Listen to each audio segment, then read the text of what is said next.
Brought to you by TechnoSpark 20 series smartphones.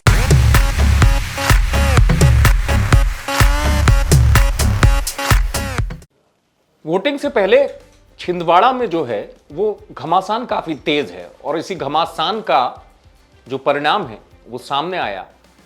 Kamal Nath के बंगले में पुलिस पहुंच गई। कमलनाथ के बंगले में इस तरीके से पुलिस की एंट्री किसी ने देखी नहीं और इतनी तादाद में पुलिस पहुंची। लेकिन क्या वजह थी? कमलनाथ के घर पुलिस पहुंचने की कहानी है क्या अंदर की, और ये कहानी शुरू कैसे होती है और क्यों कमलनाथ के घर पुलिस एक सबूत के बिना पर पहुंच गई? कहानी शुरू होती है दो पत्रकारों की बातचीत से। छिंदवाड़ा के दोनों पत्रकार, दोनों की बातचीत होती है और बताया गया उनमें से एक निजी चैनल के पत्रकार ने अमरवाड़ा के दूसरे पत्रकार को कमलनाथ के शिकारपुर बंगले पर बुलाया। ये खबर मतलब जो निकल कर आई वहां से सामने, और वो उसने शिकायत में भी कहा है, अपनी केस डायरी में भी है वो बात। दूसरे पत्रकार की तरफ से बातचीत होती है और बातचीत कुछ बंटी साहू के वीडियो को वायरल करने से जुड़ी हुई होती है। उसके बाद बातचीत के बाद कहा गया कि जो दूसरा पत्रकार था उसने ये जानकारी पुलिस को दे दी और सेफ्टी के लिए अपने पास एक वीडियो भी रख लिया। अब यही जानकारी पहुंचती है बंटी साहू के पास और बंटी साहू पहुंच जाते हैं थाने। बंटी साहू पुलिस को पूरा किस्सा बताते हैं, बीजेपी प्रत्याशी, और जब थाने से बाहर आते हैं तो बताते हैं कि क्या सबूत है। ये भी सुन लीजिए।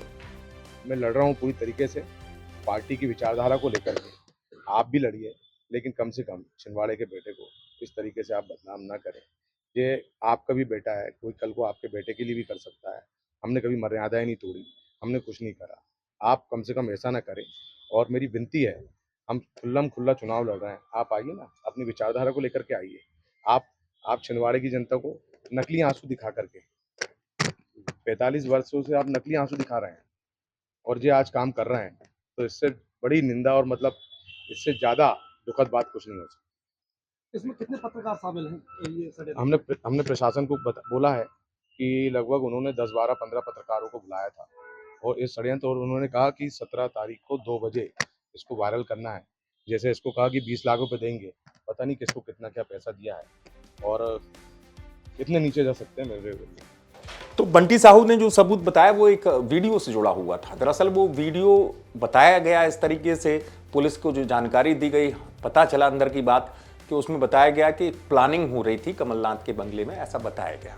केस डायरी में भी लिखा गया है, जो शिकायत करता है पत्रकार, दूसरा पत्रकार, कि प्लानिंग हो रही थी कि वीडियो वायरल करना है। अब इसी चीज को बंटी साहू ने आधार बना लिया। बंटी साहू ने ये सबूत पुलिस को दे दिया। इससे पहले एक पत्रकार शिकायत दर्ज करा चुका था।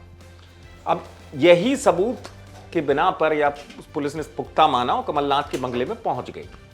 पता चला, वहां पूछताछ हुई। पूछताछ के बाद कमलनाथ के निजी सचिव और एक निजी चैनल के पत्रकार पर केस भी दर्ज हो गया। अब पुलिस जो है इस पूरे मामले की जांच भी कर रही है।